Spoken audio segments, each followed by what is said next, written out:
Esperemos que sea así.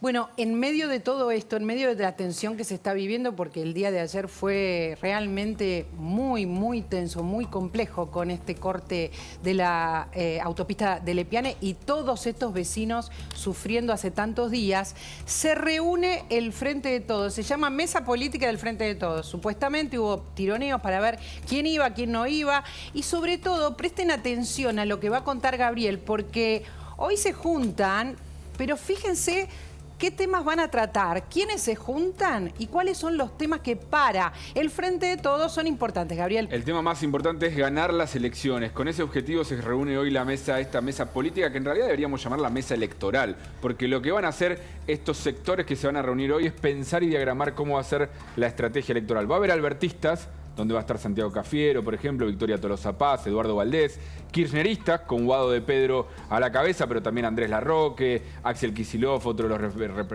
referentes, Teresa García, masistas, Cecilia Moró, entre 5 masistas que van a estar sentados en la mesa. No se sabe todavía si va a estar Sergio Massa, hasta ahora es una incógnita, como no está ni Cristina ni Máximo Kirchner, algunos decían Massa tampoco iba a estar, pero no quiere hacerle un desplante a Alberto Fernández, entonces quizás termina llegando esta tarde. Gobernadores, Axel Kicillof, como lo mencionamos, Capitanich, entre otros más cercanos a Alberto, sindicalistas de la CGT, de la CTA, intendentes del conurbano y movimientos sociales, los piqueteros que forman el gobierno. Ahora, ¿qué van a hablar? Es lo más importante, saber qué van a hablar esta tarde a las 7 de la tarde. Van a hablar de las elecciones, ¿sí? Van a confirmar que va a haber seguramente pasos, si no se ponen de acuerdo en una lista, va a haber paso para la candidatura a presidente y van a definir también una crítica a la proscripción de Cristina Fernández de Kirchner, que es lo que vienen diciendo. Ahora, lo otro que queríamos hablar, María Laura, es de lo que no van a hablar. Sí, porque hoy en agenda tenés diferentes temas que no van a estar siendo parte de esta reunión. Vamos Por ejemplo, a repasarlos. La inflación 99% no hablan anual. de la inflación. No hablan de inflación. No hablan de la pobreza, que va a dar 40% para el primer semestre del año. No hablan de del dólar y la brecha del 100%, de la bola de nieve de deuda en pesos, que es lo que viene criticando la oposición, del narcotráfico en Rosario, por ejemplo. Tampoco. Todos los temas de importancia. No están en los temas. Estos son los temas, los dejamos, porque tenemos la suerte de tener a Lucas Romero acá, de que se tome un tiempo para venir con nosotros. A ver si podés mostrar la placa de Gabriel, por favor, la que estábamos viendo recién, porque es re importante todo lo que no van a tratar, Lucas. O sea, lo que a nosotros nos importa. Sí, es curioso porque efectivamente, como dice Gabriel, es una mesa de discusión de la estrategia electoral del oficialismo. Ahora, la estrategia electoral de un oficialismo está vinculado no solo a la gestión del oficialismo, sino a los resultados de gestión del oficialismo, ¿no? Porque en definitiva su suerte electoral va a depender de que el gobierno pueda resolver esos problemas, ¿no? Que demuestre que está capacitado para bajar la inflación, que demuestre que está capacitado para bajar la pobreza. Creo que forma parte también implícitamente de lo que deberían discutir, que seguramente no van a discutir, ¿no? Pero espera, están todos los temas que nos importan en esta placa. O sea, los temas que preparó y que explicó Gabriel que no van a hablar son los que nos importan a nosotros. Mirá, inflación, pobreza, brecha del dólar, la deuda y el tema del narcotráfico en Rosario. Nada, no van a discutir nada. Diría que particularmente además es el presidente el que está excluyendo esta discusión dentro de la mesa, porque hay sectores del oficialismo que, como entienden que es inconveniente asumir la representación de un oficialismo que es ampliamente criticado por la opinión pública, bueno, cuestionan las políticas de ese oficialismo al que pertenecen, y que lógicamente el presidente intenta que esa discusión no se dé porque sería una lluvia de autocríticas respecto de lo que la gestión está ofreciendo, ¿no? Es raro, ¿no? Es extraño porque ellos saben que la gente va a estar atenta a esto, ¿no? No es común, no es normal. Hace mucho que se habla de que había un día en que finalmente se iban a sentar y no van a hablar de los temas importantes. Es que el problema es que si hablan de estos temas va a generar más ruido político todavía, porque no están de acuerdo en qué es lo que tienen que hacer para resolver estos temas. Hasta ahora están todos callados, sobre todo el kirchnerismo, sobre lo que hace Sergio Massa, que está aplicando la receta del FMI, algo bien ortodoxo en algunos puntos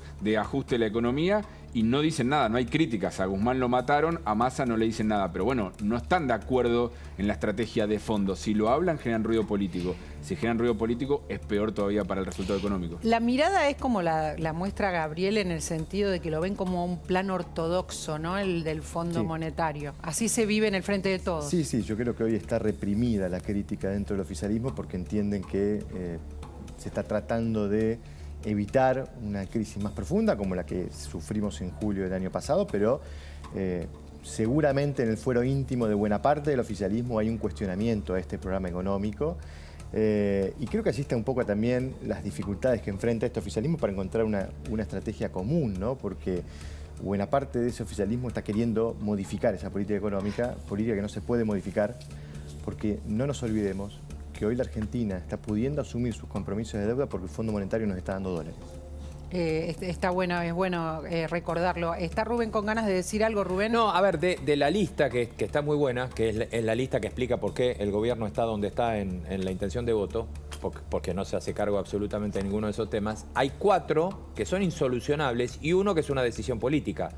Inflación es insolucionable hoy, porque el gobierno, Sergio Massa, es cierto que sigue la receta del fondo, pero por el otro lado sí, se sigue emitiendo y se siguen sumando cada vez más cantidad de pesos en la calle porque no puede financiar, porque el déficit bajó, pero no lo suficiente como para parar esto. Ahora, lo que digo es, sinteticemos, van a hacer rosca, digamos. La pobreza hoy se sientan tampoco. a rosquear, ¿no? Sí. O sea, ninguno de los Sí, temas pero acá hay un tema que es de decisión política, que es el último, María Laura, que es narcotráfico. Sí. No existe un solo tuiteo, ni de Cristina, ni de nadie en el frente de todos, que haya hecho referencia alguna vez durante todo el gobierno al tema narcotráfico.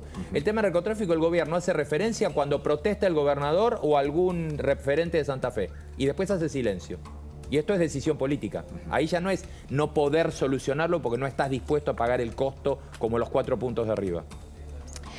Bueno, a ver, ¿qué es lo que pasa cuando la política se ocupa de estos temas y no se ocupa de otros? ¿Qué es lo que pasa cuando se ocupa de la rosca y nada más que de la rosca? Porque de eso es, a ver cómo lo hacemos, cómo discutimos, qué lugar hay paso, no hay paso, qué nos conviene, cómo nos conviene la disputa electoral, qué es lo que pasa. La gente se raya de una manera importante. Quiero compartir con todos la nube de palabras que de alguna manera grafica lo que la Universidad de Buenos Aires estudió sobre nuestras emociones. ¿Cuáles son nuestras emociones ahora, según la Universidad de Buenos Aires? Ahora, hoy, este testeo de la universidad sobre lo que nos está pasando y lo que sentimos. Las palabras, a ver. Esto es de la Facultad de Psicología de la Universidad de Buenos Aires, que hace un relevamiento mensual de cómo está la opinión pública, y fíjate las palabras más fuertes que tenés, María Laura: tristeza, desastre, incertidumbre, desesperanza, preocupación, bronca. Apenas la única palabra positiva que aparece ahí entre las más destacadas es esperanza. Sí, que es la única que se destaca. ¿Dónde después, está? No la vi. Arriba. Segunda, mira. Después, segunda, pero en segunda de arriba hacia abajo. De importancia, la más fuerte es tristeza y desastre. Es lo que ve la gente, incertidumbre y desesperanza. Bueno, si alguien sabe de esto es Lucas Romero, ¿no? Lucas, vos estás siempre en contacto con la gente y sabés qué siente, y cuando nosotros le preguntamos a distintos analistas, no hay nada positivo para contar. ¿Qué es lo que, cómo ves a la gente? Yo digo, es efectivamente lo que recogemos permanentemente en nuestros estudios, en nuestras investigaciones cualitativas. Yo lo sintetizaría en una palabra que es además peligrosa, que es desafección.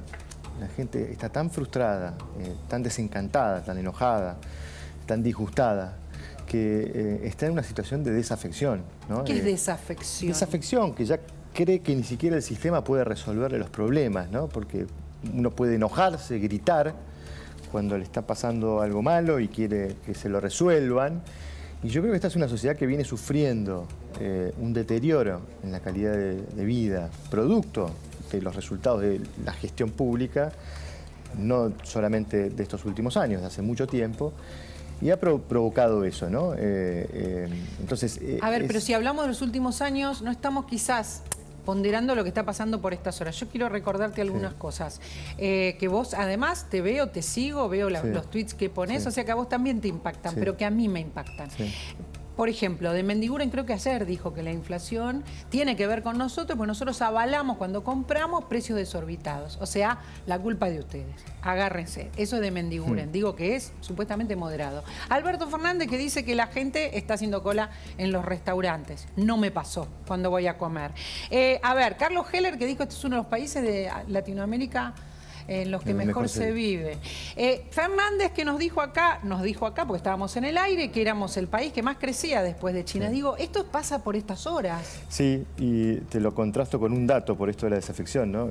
No nos olvidemos, tuvimos la participación más baja desde 1983 a la actualidad en las últimas elecciones legislativas, ¿no? Esto es un indicador de eso que quiero señalar, ¿no? Y digo, es importante porque la Argentina necesita encarar cambios muy profundos para corregir todos estos males que nos tienen en esta situación.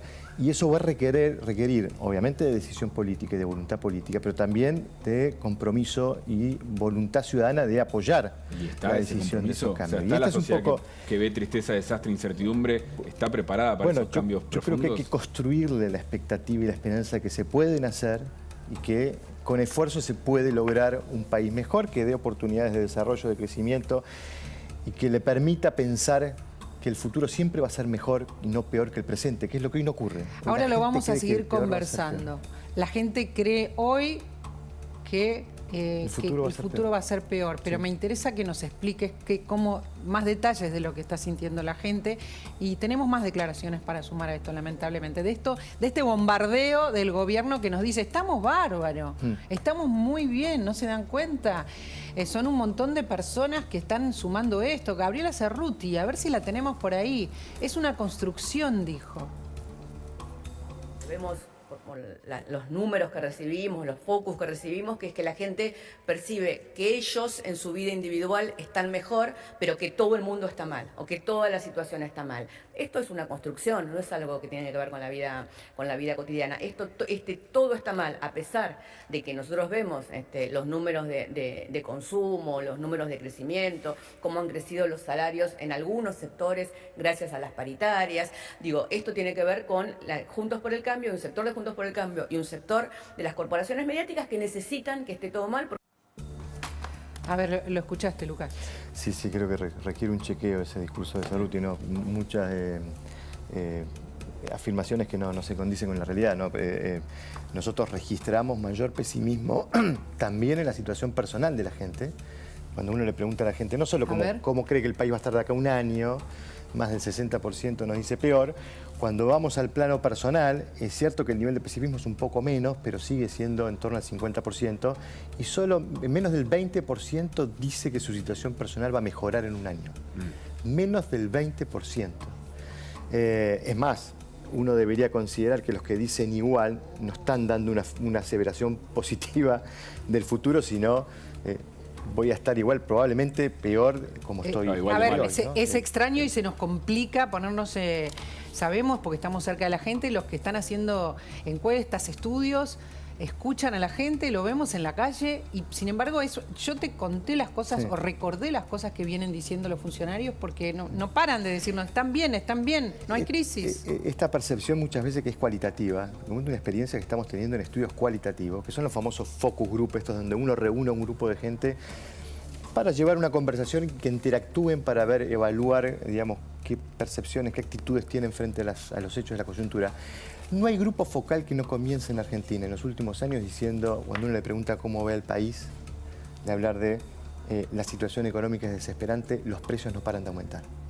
Es esos dos temas, la descripción de una situación económica de crisis y una percepción de que los precios no paran de aumentar, está presente en todos los grupos focales que hemos llevado en los últimos tiempos. Está presente porque no paran de aumentar, no por otra razón, y por eso vamos a hablar enseguida de datos nuevos y del tema económico con Martín Tetaz, pero antes nos ocupamos de lo que está pasando